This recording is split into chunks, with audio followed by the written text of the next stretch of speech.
Bien, bien, bien. Bonsoir à tous. Nous sommes partis pour une nouvelle tier list classique après nos différents classements culturels de haute volée. Alors il s'agit bien entendu en l'espèce d'un miroir à celle de l'an dernier sur les désastres coloniaux, parce qu'il fallait bien rééquilibrer la balance. Je remettrai aussi une bibliographie, alors qui ne sera pas exhaustive et qui correspond peu ou prou à la précédente. Et comme d'habitude, je suis l'auteur de tout ça. Et nous classerons les batailles en 5 catégories. J'ai là aussi choisi 20 batailles pour avoir le temps, donc oui, il en manque même beaucoup. Par contre, pour ceux qui tiqueraient sur certains oublis en particulier, sachez que l'an prochain, pour conclure la trilogie, nous aurons une dernière édition plutôt centrée sur ce que l'on appelle en anglais les last stands, hein, ces batailles désespérées qui sont des victoires ou des défaites face à un ennemi innombrable. Coloniaux seulement ou pas, nous verrons, mais je pense que oui, parce qu'il y a la matière pour, et que ce serait du coup bien une excellente conclusion. Donc de fait, j'ai essayé de choisir de vraies batailles rangées, même si effectivement le contexte colonial fait que on a souvent des adversaires en nombre différent. Comme j'avais dit, il y a des batailles qui posent question sur leur nature de victoire ou de défaite. C'était le cas de Cameron l'an dernier que j'avais mis en défaite, et avec le recul je l'aurais traité en troisième partie sans doute, mais bon, je n'avais pas encore le plan de route à ce moment-là. Et c'est vrai que les grandes victoires sont peut-être moins sujettes à débat de ce point de vue-là. Mais donc du coup, est-ce que c'est réellement un miroir et une reproduction fidèle de la première partie? Alors de fait non. Il y a bien entendu en premier lieu des choses communes et partagées. Déjà, la chronologie. La première édition concernait un temps, j'ai vérifié, qui s'écoulait de 1824 à 1921. Alors comme je l'avais dit l'an dernier, le temps colonial, bien sûr, il peut être étendu, mais j'ai choisi son cœur, j'ai choisi cette ruée de l'Europe vers le monde, j'ai choisi d'omettre le temps décolonial qui court après la Seconde Guerre mondiale. C'est aussi ce qui m'attire un petit peu plus, cette aventure européenne, plutôt que les conflits du 18e où la périphérie coloniale est concernée surtout quand l'est la métropole. Même si bien entendu c'est discutable pour les conquêtes des 16e et 17e, qui auraient pu en faire partie, mais il manque pour moi un petit peu l'idée, c'est ce que j'avais dit la dernière fois, dans cette période, le conflit colonial devient souvent déconnecté de la réalité politique de la puissance mère. On a cette espèce d'intérêt métaphysique de puissance entre pays européens qui va prendre le pas sur la simple volonté d'accaparement ou même de découverte civilisationnelle qui est, elle, une fois passé ce siècle qu'on dit des grandes découvertes, qui est plutôt relié à la première moitié du 19e, type expédition en Égypte ou expédition de Morée, voilà, ou même ces colonisations de peuplements précédents. Voilà, bon, rien n'est exclusif, tout ça peut largement se discuter, on pourrait effectivement parler de l'Espagne du 16e, mais vous comprenez l'idée, on est sur ces conquêtes de grande ampleur, ce partage du monde, parfois à l'aveugle, parfois pour soumettre un grand empire autochtone. Donc de fait, la temporalité de cette vidéo est très proche de la première, de 1826 à 1911 ici. Alors non pas que ce soit les bornes que j'ai choisies, mais ce sont celles des batailles que j'ai sélectionnées. Ensuite, alors pour les acteurs impliqués, nous avions pour les désastres 8 batailles anglaises, 4 françaises, 2 espagnoles et 2 russes, une italienne, une portugaise, une américaine et une allemande. Ici, les acteurs sont un petit peu plus répartis. Nous parlerons de 4 victoires anglaises, 3 italiennes, 2 françaises, une anglo-française, 2 espagnoles, une russe, une japonaise, une bourre, une allemande, une portugaise, une néerlandaise, une américaine et même une belge. Bon, fatalement, ça reste un petit peu ressemblant, ça se comprend assez bien, je pense, on parle à peu près des mêmes gens. Par contre, le théâtre des opérations lui sera beaucoup plus restreint. Nous avons 12 batailles en Afrique, 7 en Asie et une en Amérique. Là où, pour la vidéo précédente, nous en avions 11 en Afrique, 3 en Amérique, 3 en Europe si on compte plus ou moins le Caucase, 2 en Asie et une en Océanie, ce qui s'explique assez bien avec une période de désastre un petit peu plus étendue parce que tout simplement la supériorité disons de la puissance de feu européenne est encore assez médiocre jusqu'au mi-temps du 19e et devient un petit peu moins assurée à partir du 20e avec cette diffusion à plus grande ampleur d'armements modernes et des continents où les désastres coloniaux sont possibles du fait de la modestie des troupes engagées, hein. C'est le cas par exemple en Océanie ou dans les guerres indiennes, hein, en Amérique, et où les grandes victoires sont impossibles du fait effectivement du peu de troupes engagées des deux côtés. La différence se fait sur d'autres points aussi, l'Asie par exemple, où les pays qui seront dominés sont capables d'engager des batailles en bonne et due forme, alors qu'ils sont quasiment toujours débranlés pour eux, et des endroits, le Caucase par exemple, où règne une guérilla qui est beaucoup plus propice aux défaites, mais assez peu aux victoires éclatantes. Quant au support de mon jugement, c'est un petit peu nébuleux pour le choix, j'ai essayé surtout de panacher la chose, de présenter peut-être des engagements un petit peu plus méconnus. Et puis voilà, quant au classement, on essaiera de le faire par rapport à l'ampleur de la branlée, des conséquences, du souvenir que l'on en a, du rapport de force, ce qui n'est pas une science exacte, hein, donc prenez ce qu'il y a à prendre. Comme d'habitude, je vais essayer d'être concis sur le contexte autour, sur la politique en amont, sur la bataille et son déroulé, sur ses conséquences autour de 5 minutes, hein. On va essayer de faire comme ça. Et pour l'ordre, j'ai choisi de mélanger les concernés, les temps et les lieux pour alterner un petit peu les continents et avoir un équilibre géographique et temporel. Alors, on pourrait continuer un petit peu la liste des ressemblances aussi. Ces victoires coloniales, comme un certain nombre de défaites, elles sont faites un petit peu du même bois d'exotisme et d'héroïsme, du triomphe d'une race sur une autre, dans l'esprit du temps, hein, bien sûr. Il y a un côté que l'on peut juger négativement, ça c'est selon la sensibilité politique actuelle. Par contre, effectivement, je pense qu'on ne peut pas nier cet aspect de courage matiné, de folie que cela comporte, hein. Je prends l'exemple du cœur des ténèbres dont on a parlé il y a peu, où Conrad n'est pas un homme du racisme biologique aux dernières nouvelles, mais de l'exploration de l'inconnu, ce qui ne l'empêche pas de tirer sur des Africains si besoin est. Mais derrière, il y a une idée proprement européenne qu'on nous reproche, mais une idée qui, comme il le disait, rachète tout. Alors, il y en a un nombre excessivement important de ces victoires, bien plus d'ailleurs que des désastres, mais leur choix est rendu un petit peu plus complexe par la nature de ce triomphe racial dont j'ai parlé. La plupart des victoires sont des engagements mineurs et des victoires qui, si elles ont pu être célébrées en leur temps, ont paru, en tout cas paraissaient naturelles et restreintes dans leur portée, au vu de la disparité des forces, non pas au sens numérique, mais surtout technologique, bien entendu. Et encore une fois, cette disparité envisagée dans le temps d'un point de vue racial, là où le désastre colonial commence bien dès la perte d'une poignée d'hommes, ce qui fait une différence fondamentale, même si certaines, c'est vrai, ont été de retentissantes défaites aussi. Et cette différence fondamentale, est quelque part l'excellent témoin pour moi de la folie de l'esprit occidental de notre temps, c'est la postérité de ces événements. J'ai été frappé de ce point dans mes recherches où, si l'esprit global ne m'a pas étonné, j'ai été surpris lorsque je me suis mis à l'envisager sérieusement. Il y a une réelle problématique quant à la postérité moderne de nos grandes victoires européennes.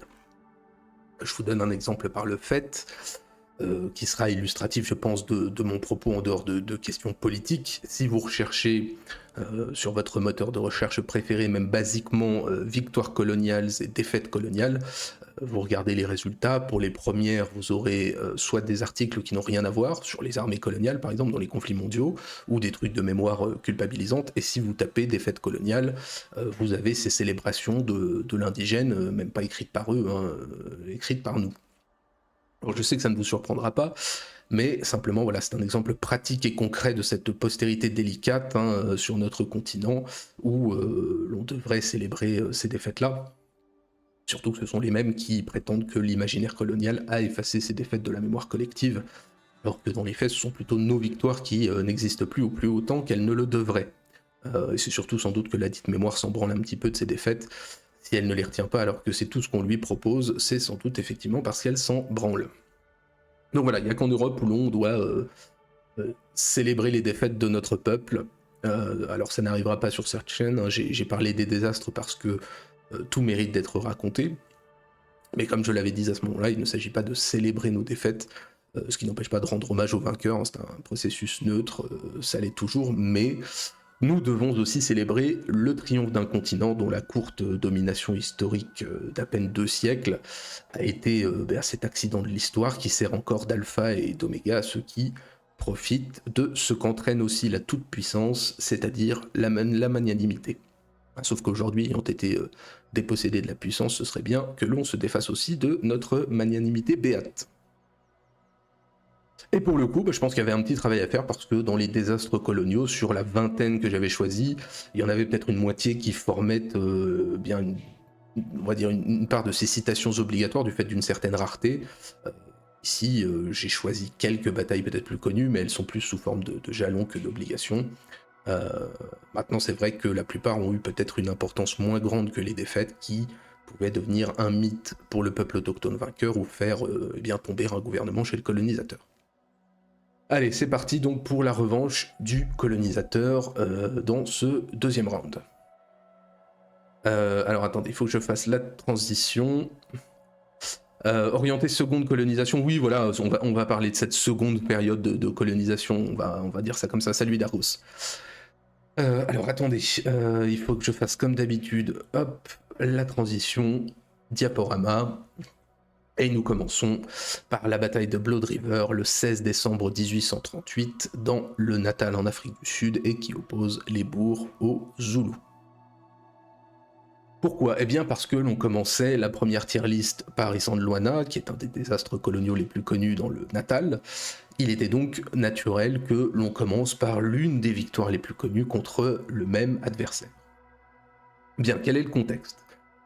Nous sommes dans le cadre du Grand Trek, je crois que j'en avais parlé dans la Fort Livre sur la guerre anglo-zoulou, si je me souviens bien, soit en gros la fuite d'une partie des colons boers de la domination anglaise pour fonder plus au nord leur propre république, pour plusieurs raisons, religieuses, linguistiques, fiscales, juridiques, ce que vous voulez. Hop, la carte des Grands Treks. Donc ce Grand Trek, mythe fondateur de la communauté boer, va forcément se diriger vers des terres qui, pour une partie, sont déjà habitées ou dominées par d'autres entités. On ne peut pas dire des natifs, puisque les Zoulous sont des envahisseurs bantous d'Afrique centrale. Ils vont, donc, ces Fort Trekkers, le diriger dans toutes les directions, et une des colonnes va vers le Natal, c'est la région de Durban maintenant, c'est-à-dire Port Natal, et rencontre le roi Zoulou d'Ingane pour négocier leur installation.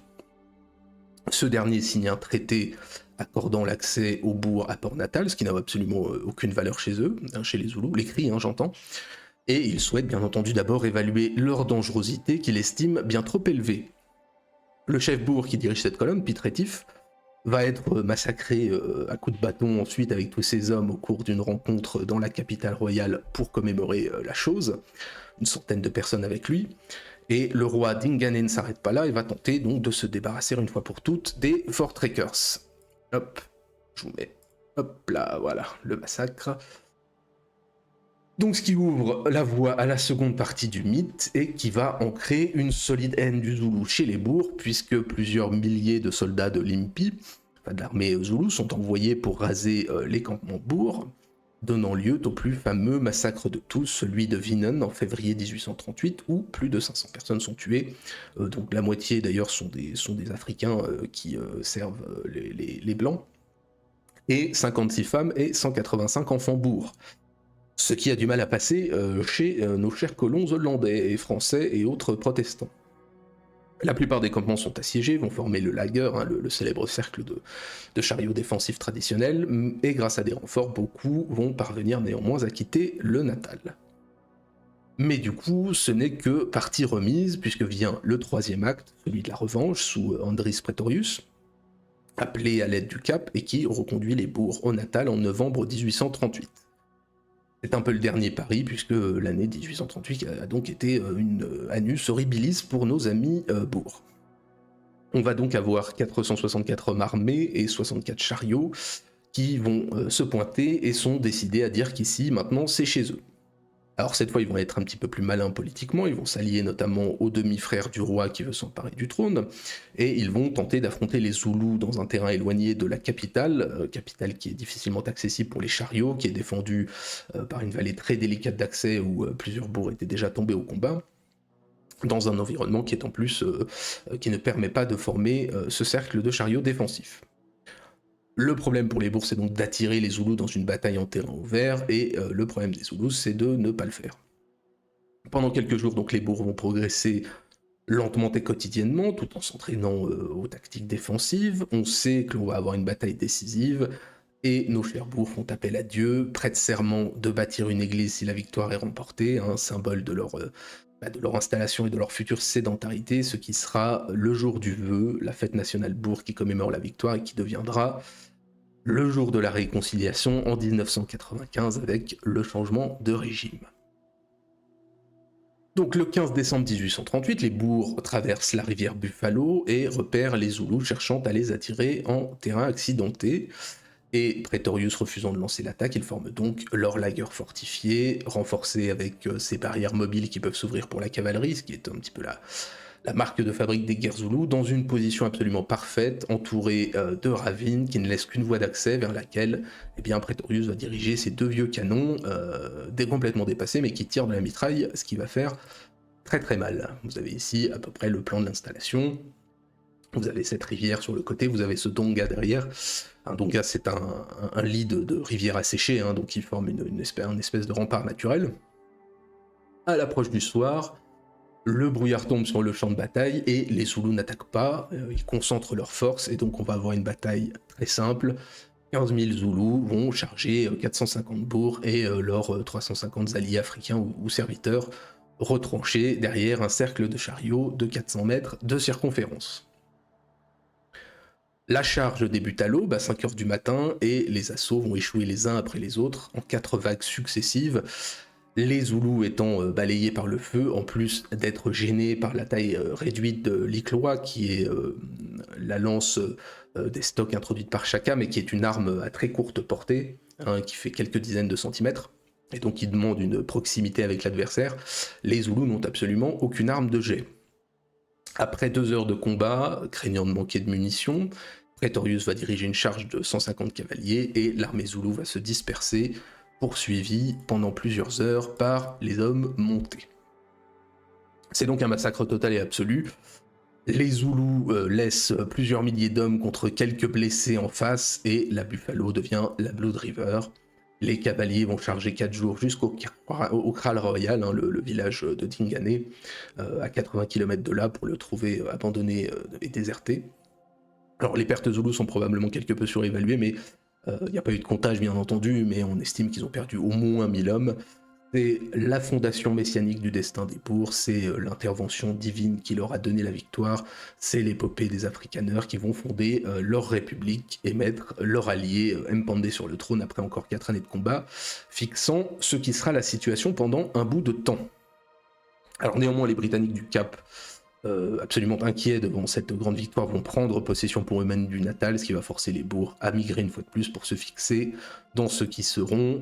Hop, vous avez les cartes ici. Les 2 États, les 2 républiques pour l'État libre d'Orange et la République du Transvaal et tous les conflits à venir dont nous avions parlé dans une foire aux livres.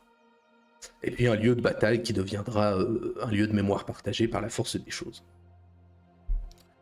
Alors, j'enlève le diapo. Alors, je crois pas qu'il y ait forcément beaucoup plus de choses à dire.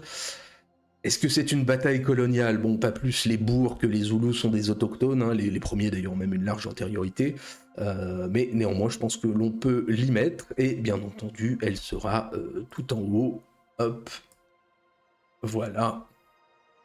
C'est une pilule totale pour les Zoulous, alors qui attendront encore 40 ans avant de plier sous le joug anglais, comme les bourgs d'ailleurs, c'est au moins ça qu'ils partagent. Voilà, on commence fort donc, et on commence tout en haut, comme d'ailleurs je pense qu'on avait commencé de la même façon avec Isandlwana, qui avait dû être à l'époque des désastres coloniaux tout en haut, elle aussi. Bien, poursuivons. Hop. Et voilà. Alors vous voyez qu'on a changé d'endroit, nous sommes à Chiarachiat, à côté de Tripoli, en Libye, le 23 octobre 1911, dans une bataille qui va opposer les Italiens et les Ottomans. Alors donc on change de lieu et de temps, on est 1911 à la fin de la chronologie que j'ai choisie. On est dans une guerre que je connais mal, que j'ai voulu traiter à l'époque sans trouver le livre adéquat, mais je pense que j'ai trouvé depuis ce qu'il fallait, et que je vais la traiter avec d'autres dans une vidéo plus large un jour peut-être, si je continue ce travail. Donc voilà, il n'empêche que nous sommes dans la guerre italo-turque, alors conflit colonial discutable du point de vue des belligérants, mais indubitable à mon avis du point de vue des lieux et des buts. On va essayer de résumer ça pronto. Donc, comme vous le savez, la Méditerranée, à cette époque-là, est redevenue un sujet après l'ouverture du canal de Suez, et on a toutes les puissances qui s'installent, la Grande-Bretagne en Égypte, la France ailleurs, Tunisie, Algérie, peu importe, et donc il reste la Tripolitaine d'un empire ottoman en perdition diplomatique, militaire, économique, ce que vous voulez.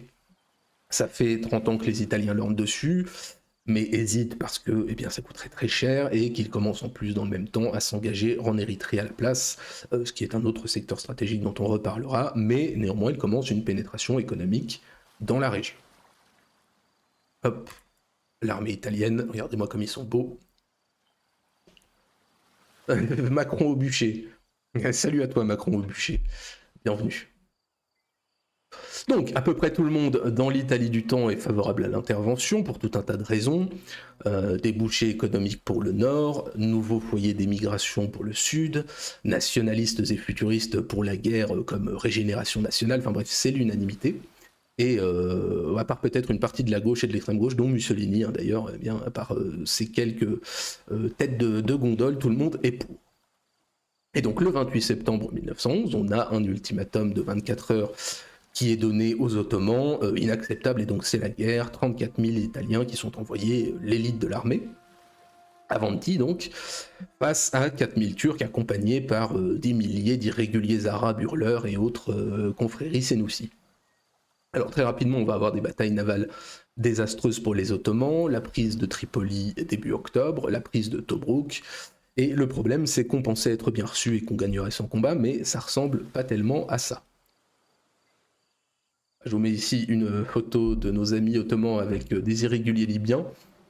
Le personnage à gauche étant plus ou moins un ahuri, on dirait sorti d'une BD de Tintin ou d'autre, on croirait une caricature de Turc. Bref, donc les Turcs vont se replier sur les oasis, et finalement, comme j'ai dit, les troupes arabes vont se joindre à la guerre parce que quand même, les jeunes Turcs sentent peut-être la laïcité, mais c'est pas pire que les Italiens. Et donc on va avoir des troupes ottomanes et des cellules d'autochtones infiltrées en djihad perpétuel, et va venir la contre-attaque, et nous en sommes à ce moment-là, le 23 octobre 1911, à quelques kilomètres de Tripoli, dans ce qui sera une victoire coloniale certes, mais aussi la bataille la plus coûteuse de la guerre pour les Italiens. Ah, c'est une scène de la momie, ouais. exact. Bon, je m'excuse pour la carte, effectivement, tout ce qui est en transparence, ça donne assez affreux, mais vous voyez assez bien les lignes italiennes, on est en vert, et les attaques turques en rouge. Donc, on est à une oasis près de Tripoli, sur le périmètre défensif italien, donc en vert, qui compte 8500 hommes et plusieurs batteries d'artillerie réparties sur 13 km. La zone luxuriante, qu'il faut imaginer, offre un terrain propice à une guérilla qui possède par ailleurs de nombreuses armes qui ont été bien entendu pillées dans les dépôts turcs avant qu'ils ne fassent retraite. Il est donc convenu d'un assaut combiné de l'extérieur et de l'intérieur entre Turcs et Libyens. Les deux premiers assauts que vous voyez au sud sont repoussés assez facilement à l'aide de la marine, mais c'était une diversion puisque l'attaque principale est dirigée contre le 11e régiment de Bersaglier, à l'extrême nord du dispositif, à travers l'oasis de Shir al-Ashiat, en italien, je crois que c'est Shar el-Shot en arabe, peu importe, oasis qui ne pouvait être décemment fortifiée parce que traversant des habitations. Je veux dire qu'on n'avait pas voulu tout péter pour ne pas s'aliéner les autochtones. Donc la première attaque va être repoussée, mais la situation va être réellement critique un peu plus au nord, le secteur du 27e bataillon qui tient la zone jusqu'à la côte, sans réserve, qui se trouve en grande difficulté parce qu'il est aussi attaqué sur ses arrières par de nombreux civils. Une partie des troupes va devoir se replier sur Tripoli, en subissant des lourdes pertes, et intervient un des épisodes les plus fameux du temps et de cette guerre, puisqu'une autre partie des fuyards va tenter de se barricader, va finir par se rendre, et va s'en suivre le massacre de 290 bersagliers italiens prisonniers par les locaux regroupés dans un cimetière. Finalement, à 17h, on a des renforts italiens qui vont stabiliser la situation et Shir al-Ashiat est réoccupé avant la nuit après de très durs combats urbains. Les 4e et 5e compagnies de Bersaglier, qui ont été enfoncées et qui ont vu 290 de leurs hommes massacrés, ne comptent plus que 57 hommes en état de combattre sur 500. Hop. Changeons d'image. Et donc, quand ils reprennent le cimetière où bien les troupes de Bersaglier s'étaient rendues, ils tombent sur leurs camarades massacrés dans des conditions abominables, conditions qui seront relatées par l'envoyé français du matin, je crois, le bien connu Gaston Leroux, Rouletabille, le fantôme de l'opéra, tout ça, tout ça. Donc le lendemain, les Italiens pas très contents vont ratisser tout l'oasis et abattre et j'allais dire abattre et arrêter, peut-être le contraire est mieux, mais ce sera dans l'ordre que vous voulez, absolument tous les Bédouins chez qui ils trouvent des armes, et pendant 3 jours, eh bien, ça va être la ratonnade totale. Ne jugeons pas, hein, ce sont les mœurs du temps, on n'était pas très friands de voir des camarades torturés, éventrés, crucifiés ou castrés, voilà, bon bah tant pis, hein, on prenait des mesures à l'époque. C'est une victoire, certes, Tripoli a tenu, mais c'est la bataille la plus sanglante de la guerre pour les Italiens, qui comptent quand même 378 morts et 125 blessés. 3 jours plus tard, les Ottomans vont lancer une nouvelle attaque, mais la ligne italienne va tenir encore. Les Ottomans et leurs supplétifs civils arabes perdent entre 1000 et 1500 hommes dans la bataille. Enfin, hommes et de tout, hein, en fait, puisque la plupart vont être perdus pendant la phase des représailles italiennes, qui ont été un petit peu aveugles. Néanmoins, cette bataille marque quand même un léger coup d'arrêt pour les Italiens, et surtout elle va beaucoup limiter leur envie d'avancer à la conquête du désert, et ça va entraîner l'arrivée de troupes supplémentaires, ce qui va porter le contingent italien sur place à plus de 100 000 hommes, à la recherche d'une victoire définitive, et il faudra encore, malheureusement pour eux, 1 an de choléra et de bataille pour arriver à la fin de la guerre officiellement en octobre 1912. Bon, alors... Hop, on refait la transition. Alors c'est une victoire défensive italienne, mais dans des conditions qui s'assimilent à une victoire bien coûteuse et à la seule récupération du terrain perdu. Donc malheureusement, pour les Italiens, ce sera le dernier. Mais il y en aura d'autres. Hein. Laissons-leur l'occasion de se refaire, ils vont y arriver. Bien, enchaînons. Nous enchaînons avec la 3e bataille, la bataille de Gavok, près de Sukarta, dans la province de Java, en Indonésie, le 15 octobre 1826, et qui oppose des Hollandais aux Javanais. Donc voilà, direct la seconde bande temporelle, puisqu'on est avec cette bataille le plus loin dans le passé pour les batailles que j'ai sélectionnées. Donc quel est le contexte ? Eh bien, nous sommes en pleine guerre de Java, là encore une guerre fort méconnue mais bien sanglante qui se déroule de 1825 à 1830. En gros, pour le contexte, l'ordre local a pas mal été bouleversé par la période napoléonienne et son effet sur la Hollande, hein, avec notamment l'invasion britannique de Java en 1810. Je vous rappelle que l'Indonésie, qui est ce chapelet d'îles, était plus ou moins contrôlé depuis que Lavok y avait mis les pieds au XVIIe. Java passera sous suzeraineté directe hollandaise en 1755, mais le contrôle de facto sur le terrain va rester au prince javanais.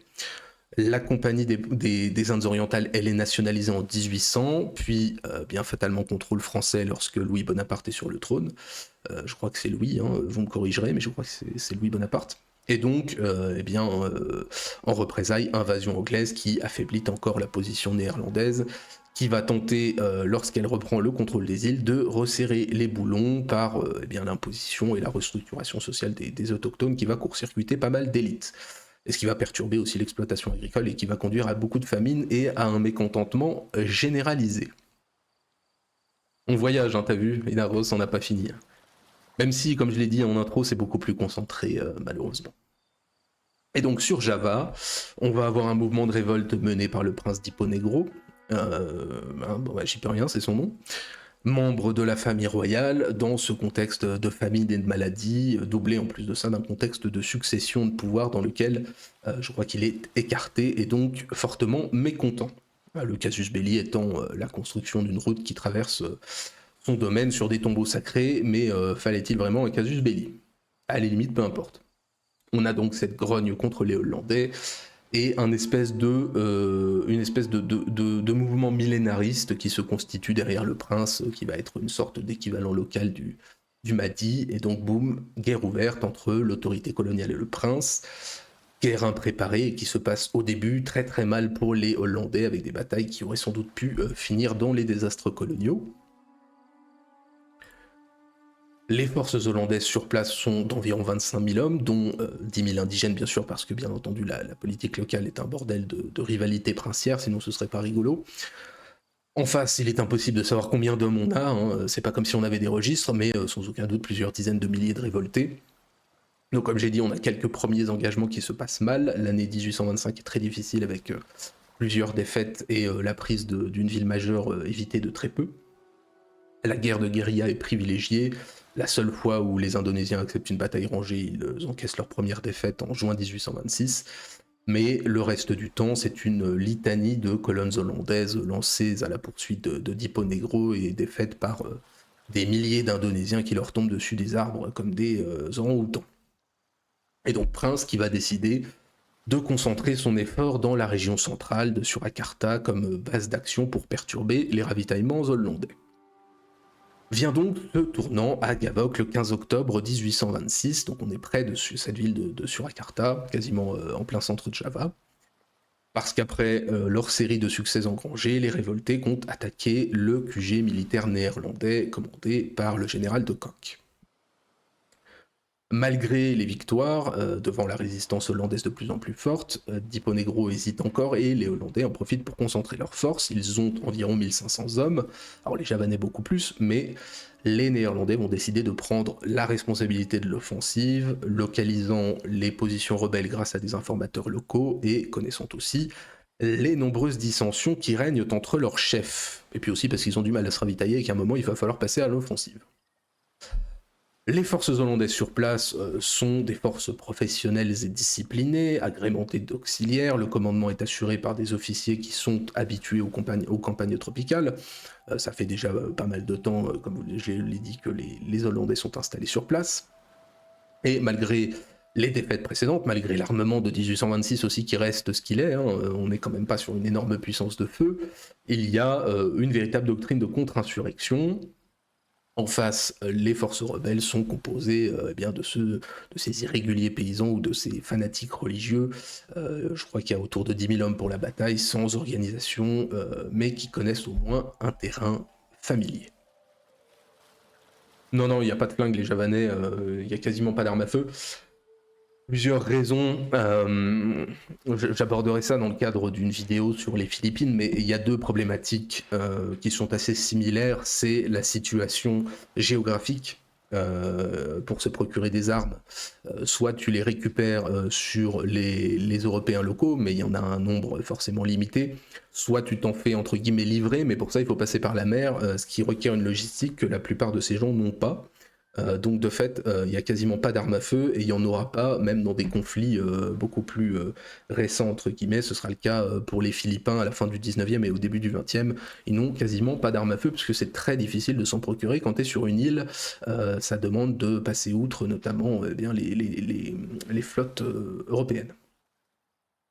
Donc les combats à Gavok vont commencer avant l'aube, à 4h du matin, lorsque la première colonne hollandaise rencontre les forces javanaises. Les Néerlandais vont parvenir à conserver leur cohésion dans les escarmouches, vont former le carré, ce qui permet bien la progression. Et la deuxième colonne va prendre les rebelles par surprise par un mouvement tournant à 7h30 et va lancer un assaut en force qui va complètement désorganiser et repousser les contre-attaques des forces de Dipo Negro, lui-même touché par un éclat d'obus. Alors à savoir qu'il imputera sa blessure au fait qu'il avait violé une prisonnière chinoise la veille. Alors c'est pas le viol qui est grave pour lui, il est musulman pieux, donc c'est autorisé, c'est le fait d'avoir eu des relations sexuelles la veille d'une bataille. Consentement, après, c'est relatif à cette époque-là et dans cette civilisation. Bon, dans les faits, plutôt que le viol d'une chinoise, c'est juste qu'il a une armée de mecs avec des bambous qui peuvent massacrer des types à 10 contre 1 par surprise, mais qui sont destinés à se faire tabasser quand la science européenne se pointe en force. Alors le bilan chiffré n'existe pas, il n'y a pas eu de décompte, en tout cas pour les autochtones. Les pertes ont été quasiment nulles pour les Hollandais, on a 5 soldats tués. Elles sont sans aucun doute excessivement importantes pour les Javanais, on estime le nombre à environ 1000 morts et blessés dans la bataille et la poursuite qui s'ensuit. Donc le cœur de l'armée est anéanti. Ils ont perdu, alors peut-être pas leur supériorité numérique, mais en tout cas leur envie de se battre. Leur leader est gravement blessé et surtout la cohésion entre les différents éléments rebelles, notamment aristocrates et djihadistes, est brisée.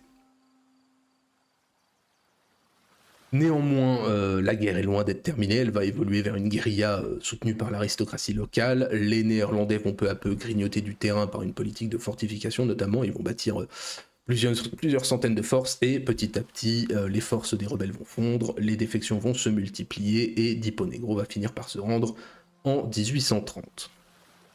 Alors le conflit qui fait partie un petit peu de l'ensemble de ces combats très méconnus en Indonésie est éminemment meurtrier. On a 15 000 morts chez les Hollandais et leurs alliés, alors, beaucoup de maladies bien entendu, la même chose en face, et on estime que le conflit a fait à peu près 200 000 morts chez les civils. Il faut dire que ça va déstabiliser la zone et son agriculture, tout ça avec les épidémies et compagnie, et accompagné de deux choses, la répression hollandaise qui va être beaucoup plus dure à partir de 1827, et la tendance djihadiste xénophobe chez nos amis javanais qui vont massacrer des milliers de gens d'origine chinoise notamment. Hop, un petit tableau de la reddition de notre cher prince. Alors ça a d'énormes conséquences coloniales néanmoins. Au-delà du contrôle des états princiers par les Néerlandais, on n'aura plus de révolte jusque 1940. Le coût de la guerre, combiné en plus de ça pour les Néerlandais à l'indépendance belge au même moment, ça va mettre une tarte absolument énorme aux finances du pays, ce qui va entraîner ce que l'on appelle le système de culture, dont on reparlera en début d'année prochaine en littérature, figurez-vous, comme quoi, pour compenser les pertes. Et ça va être un système qui va être très important, un système colonial très particulier à l'Indonésie et aux Hollandais, et le conflit est aussi fondamental pour le nationalisme indonésien. Et dans tout ça, eh bien, la bataille de Gavox, c'est l'affrontement militaire décisif, c'est le revers majeur pour Dipo Negro, qui est condamné à mener une longue guerre d'usure qu'il finira par perdre, mais dans une guerre, c'est vrai, qui va durer encore 4 ans. Hop, donc on transitionne, et écoutez, on va la mettre en plein milieu. C'est la défaite majeure de ce conflit, mais c'est un conflit qui va encore durer, donc on peut pas non plus la mettre tout en haut, même si effectivement le rapport de force et des pertes est largement en faveur du colonisateur. Hop, on retransitionne et on change d'endroit et on retourne en Afrique, puisque nous allons parler de la bataille de l'Asmala, près aujourd'hui de ce qui est Zmalet El Emir Abdelkader, à 200 km au sud d'Alger, donc en Algérie bien sûr. Bataille qui se déroule le 16 mai 1843 et qui oppose les Français à l'émirat d'Abdelkader. Et non, on ne parle pas du film avec Josiane Balasco. Alors, je pense que l'on avait évoqué les campagnes contre Abdelkader dans le cadre des désastres coloniaux, notamment avec deux batailles, la Makta et Sidi Ibrahim, une défaite assez tragique et une défaite assez glorieuse qui aurait dû se trouver dans la liste de l'an prochain, elle aussi, mais bon, tant pis. Mais il y eut, bien entendu, au-delà de ces défaites, un nombre important de victoires, bien plus important, sinon on aurait perdu. Donc, quoi qu'en Algérie, on arrive à gagner des batailles et à perdre des guerres, à ce qu'il semble. En tout cas, c'est ce que dit la légende. Nous sommes donc, je le rappelle, dans le cadre de la conquête de l'Algérie par la France. Il me semble que j'avais déjà un peu retracé les événements la dernière fois, mais ça fait longtemps, donc allons-y rapidement jusque cette bataille. Comme vous le savez ou pas d'ailleurs, à partir de la campagne d'Alger en 1830, on se retrouve avec un pied dans le pays, et ce, alors que l'on est en pleine transition de régime en métropole. Au début, on ne sait franchement pas quoi foutre. On va prendre Beaune en 1832, Abdelkader est reconnu de son côté émir au même moment, et on établit le premier statut de l'Algérie en 1834 avec un gouverneur général. Donc on lance l'administration du territoire et l'investissement foncier métropolitain, et alors si on lance ça, il faut sécuriser ce territoire au moins de façon limitée. C'est à peu près à ce moment-là qu'on a la défaite de la Makta dont on avait parlé, le problème étant en amont que le général Desmichel, qui est le gouverneur militaire, avait signé un accord très désavantageux avec l'émir, qui se voit reconnu, alors qu'en plus la France est en position en fait de force, donc on décide de la guerre. S'ensuit cette défaite de la Makta, des victoires, des échecs pour le conquérant, et finalement le traité de Tafna en 1837, qui reconnaît à Abdelkader le contrôle d'une partie intérieure de l'Algérie. que vous avez ici sur la carte. Ça permet de le neutraliser pour un temps et de se tourner vers les autres adversaires, notamment la prise de Constantine en fin d'année, qui résistait autant aux Français qu'à l'émir.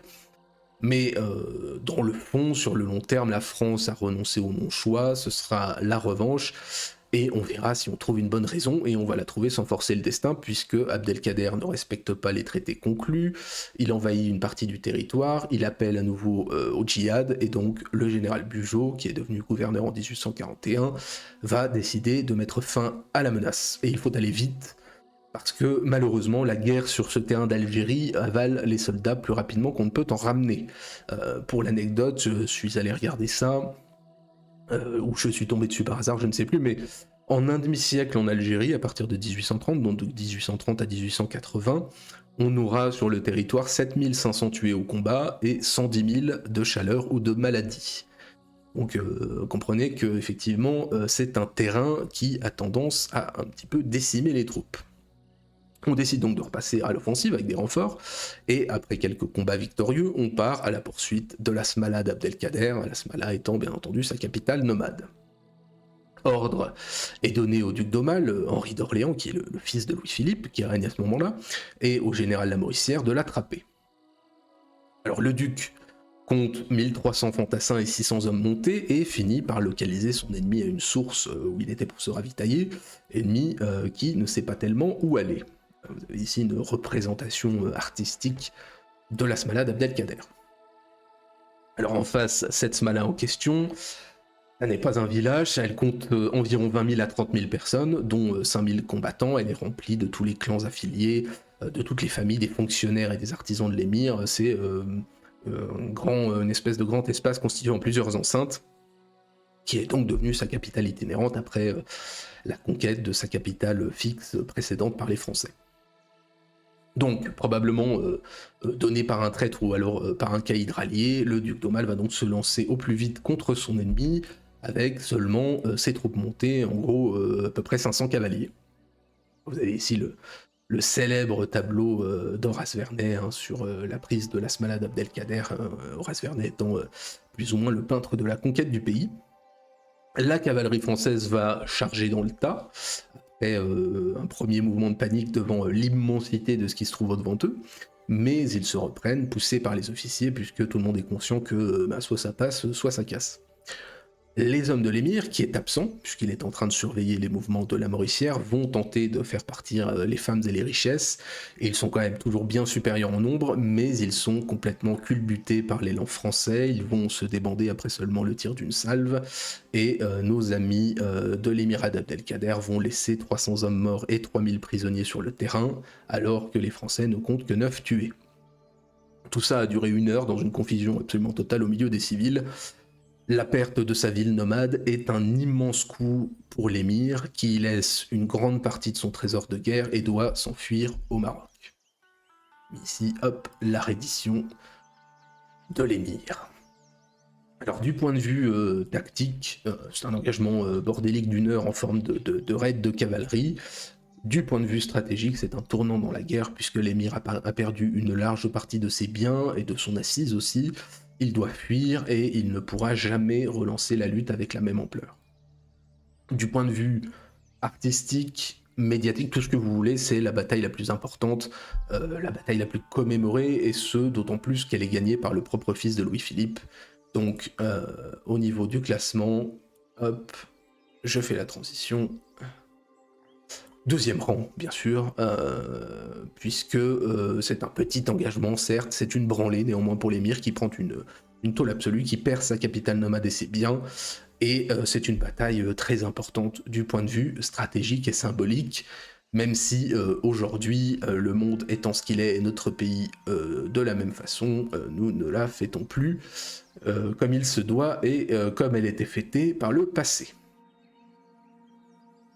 Allez, on voyage encore, bougez pas, hop. Voilà, c'est Désirless, voyage. Puisque nous allons parler de la bataille de Kujand, au nord du Tadjikistan, du 17 au 24 mai 1866, qui oppose les Russes à la ville indépendante de Kujand. Alors, on est là dans l'axe d'expansion que je connais le moins de la Russie, tout simplement parce que je n'ai jamais rien lu là-dessus par rapport au Caucase ou à la Sibérie. En l'occurrence, donc, nous parlons de la conquête russe de l'Asie centrale, cette dernière et la Sibérie étant liées à partir du XVIIe. Mais en gros, pour faire très simple, je vais mettre la carte, attendez, hop, bougez pas, voilà. Pour faire très simple, jusqu'au milieu du XVIIIe, la progression russe est tenue aux limites actuelles du Kazakhstan. Toutes les expéditions qui sont lancées face aux trois khanats principaux que sont les khanats de Bukhara, de Kokand et de Khiva se passent très très mal. Le khanat kazakh en dissolution est alors plus ou moins dans l'orbite russe, mais ne sera pas soumise avant la fin du siècle. On est dans un état de guerre perpétuelle, un petit peu comme dans le Caucase. Néanmoins, à partir du 19e, on va décider de passer à la vitesse supérieure et malgré quelques échecs, à partir de 1850, eh bien les Russes, comme on l'a dit, vont passer la seconde par la construction de forts et l'occupation du terrain. Vous voyez cette progression sur la carte qui est en espagnol, ne me demandez pas pourquoi les Espagnols ont fait une carte et pas les autres. Chacun sa passion. Donc dans quel cadre sommes-nous ici vraiment au particulier ? Eh bien, nous sommes dans les conquêtes à partir de 1864 des khanats de Kokand et Bukhara. Donc ça va commencer par la conquête du khanat de Kokand qui se prend quelques branlées, surtout Tachkent est prise le 17 juin 1865. Le khanat se trouve privé de sa ville la plus prospère. Alors tout ça, dans les faits, est très compliqué. Tous ces engagements, toutes les divisions en plus de ça qu'il y a sur place entre les djihadistes, les marchands, les élites pro-russes, anti-russes, enfin bref, c'est tout un bordel. Et là, avec cette bataille, on est dans une opération à mi-chemin entre les deux campagnes parce que la ville de Kujand était historiquement disputée entre les deux entités. C'est une carte roumaine, pourquoi pas, c'est possible. Hein. Moi j'aurais dit espagnol, mais ça pourrait être roumain, ouais, tout à fait. Dans cette langue latine, le roumain étant si difficile comment dirais-je, à connaître. Parfois, la dernière fois j'ai entendu parler roumain. J'ai cru que c'était un dialecte italien. J'ai mis 5 minutes à comprendre que c'était du roumain. Peu importe. Peu importe, l'important, ce sont les petites hachures sur la carte. C'est du catalan, putain, qu'est-ce qu'on en a à foutre. Peu importe, ouais, c'est pas très important. Bien, vous voyez ici la situation géographique des choses, hein, Tachkent, Kokand, Samarcande, bref, les différentes capitales, et cette ville de Kujand qui est en plein milieu, pourrait-on dire. Donc, au cours de l'année 1865, Bukhara va profiter de la prise de Tachkent et de plus ou moins l'effondrement de l'adversaire pour s'emparer de cette ville de Kujand. La ville va néanmoins proclamer son indépendance l'année suivante, va devenir une entité politique en propre, ce qui n'est pas forcément une très bonne idée, puisqu'elle est prise de toute façon dans les conflits locaux, et les Russes vont choisir de s'en emparer sur leur route, plutôt que se diriger tout droit vers Samarcande. Sans l'aval d'ailleurs du gouverneur général d'Orenbourg hein, qui dirige les opérations. Donc les Russes vont s'arrêter au bord du fleuve, du Sirdaria, et vont se rendre compte que la ville pourrait être difficile à prendre. Elle présente une avancée complètement ouverte sur la plaine, et elle a une double enceinte de fortifications sur 18 km. Les habitants sont fiers de leur ville inviolable, qui ne va pas rester inviolable très longtemps. Vous avez ici une photographie de l'époque de cette magnifique ville et de son enceinte en briques crues qu'on pourrait percer, je pense, avec aujourd'hui un bon forêt. Sauf que, étant parti sans autorisation, on alloue au général Romanovski aucun renfort. Il n'empêche que les Russes vont bombarder la ville avec leurs canons, lancer un assaut qui est repoussé. Du coup, on va bombarder la ville pendant 3 nouveaux jours, avant de lancer l'assaut en 3 colonnes le 24 mai 1866. Les Russes vont s'approcher dans la nuit à 200 mètres des murs sans être repérés, puis vont lancer l'infiltration à partir des portes et des brèches dans les murs, escalader les remparts pour prendre la ville d'assaut, en plus d'un accostage par barge le long des remparts fluviaux. Enfin bon, comme d'habitude, l'assaut russe à l'élan, qui fonctionne le plus souvent quand l'ennemi n'a pas de mitrailleuse ou de drone. Le combat urbain va se poursuivre toute la journée jusqu'à 19h. Les pertes russes sont absolument négligeables, 5 tués et 65 blessés, contre 2500 morts chez les défenseurs de la ville. Alors la bataille est une initiative personnelle d'un général, ce qui est un cas qu'il faut souligné dans le cadre des terrains coloniaux qui sont beaucoup plus libres de ce point de vue et qui marquent la suggestion définitive du Kokand. Ça continuera pendant quelques années contre le Bukhara avec des batailles plus importantes qui auraient pu figurer ici sans problème, mais bon, il faut varier un petit peu les types de branlées. Vous avez ici un très beau tableau de la prise de Samarcande, c'est des très beaux tableaux. Mais voilà, j'ai choisi cette bataille pour offrir aux Russes quelque chose de plus favorable que les désastres connus dans le Caucase. La conquête de l'Asie centrale à partir du milieu du 19e sera beaucoup plus souriante aux armées russes, du fait notamment de la configuration du terrain. Alors rien d'exceptionnel, ça va quand même conduire toutes ces guerres à la mise sous tutelle d'immenses territoires de tous les pays en ce temps, pendant presque un siècle et demi, et pour le coup, les Khanats vont vraiment se faire rétamer la gueule. On va quand même pas la mettre trop haut. Hop. Transition, voilà, avant-dernier rang, c'est bien, on a rempli toutes les petites colonnes, parce que bon, c'est pas la bataille qui a le plus de conséquences non plus. J'avoue que je l'ai mis surtout parce que je voulais faire varier les protagonistes et parce que 5 morts contre 2500 dans un assaut de ville, ça reste une branlée coloniale quand même, au bénéfice de nos amis russes. Bien. Enchaînons, retour en Afrique du Nord, puisque nous allons parler de la bataille de Los Castilleros, près de Fnideg, donc tout au nord du Maroc, à côté de Ceuta, le 1er janvier 1860, et qui oppose les Espagnols et les Marocains. Voilà encore un pays à qui il faut mettre un peu de baume au cœur à la suite des désastres coloniaux et autres guerres hispano-américaines. Donc voyons une victoire coloniale, surtout sur un terrain où nos amis espagnols ont surtout connu des désastres, le Maroc. Alors, dans quel cadre sommes-nous ?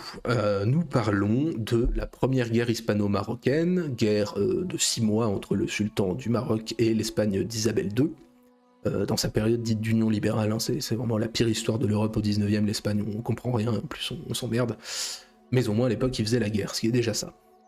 Donc pourquoi faire la guerre ? Alors comme vous le savez, les Espagnols ont depuis longtemps...